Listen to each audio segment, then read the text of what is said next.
এমন কয়েকটি ঘটনা ঘটেছে যেগুলি আপনারা দেখেছেন, তাতে বাংলার আত্মমর্যাদায় আঘাত লেগেছে।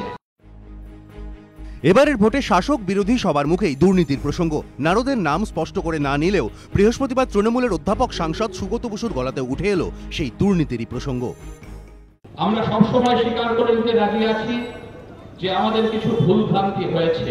আপনাদের যদি কোনো অসুবিধা কখনো হয়, কখনো কোনো সমস্যা দেখেন, কখনো কোনো দুর্নীতি দেখেন, তাহলে আমার কাছে এসে বলবেন এবং আমি ব্যক্তিগতভাবে সচেষ্ট হব যাতে আমরা সম্পূর্ণভাবে বাংলাকে দুর্নীতি মুক্ত করতে পারি। শুধু এই নয়, দলীয় প্রার্থীর হয়ে ভোট চাওয়ার সময় বিরোধীদের আক্রমণের পরিবর্তে নিজেদের তরফে স্বচ্ছ প্রশাসনের প্রতিশ্রুতি বেশি দিতে দেখা গেল শাসক দলের সাংসদকে। আমরা শপথ নেব যে আমরা 19শে মের পরে একটি দক্ষ এবং সম্পূর্ণভাবে স্বচ্ছ প্রশাসন আপনাদের উপহার দেব এবং ব্যক্তিগতভাবে আমি আপনাদের এই আশ্বাস দিচ্ছি যে আমি এই স্বচ্ছতা, এই সততার দিকে বিশেষভাবে নজর রাখব।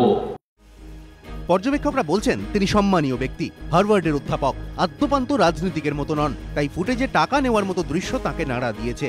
তাই রাজনৈতিক বাধ্যবাধকতার কারণে স্পষ্ট করে কিছু বলতে না পারলেও ঠাড়ে ঠোড়ে বুঝিয়ে দিলেন অস্বস্তির কথা, ঘুরিয়ে পাঠ দিলেন দলেরই অনেককে।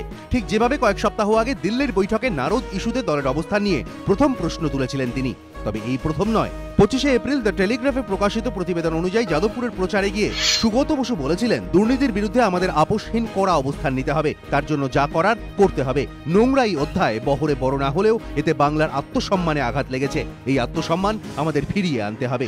নোংরা এই অধ্যায়টি কি তা যাদবপুরের তৃণমূল সাংসদ স্পষ্ট না করলেও পর্যবেক্ষকরা বলছেন তাঁর কথা থেকেই পরিষ্কার তিনি নারদ ইস্যুর দিকেই ইঙ্গিত করেছেন।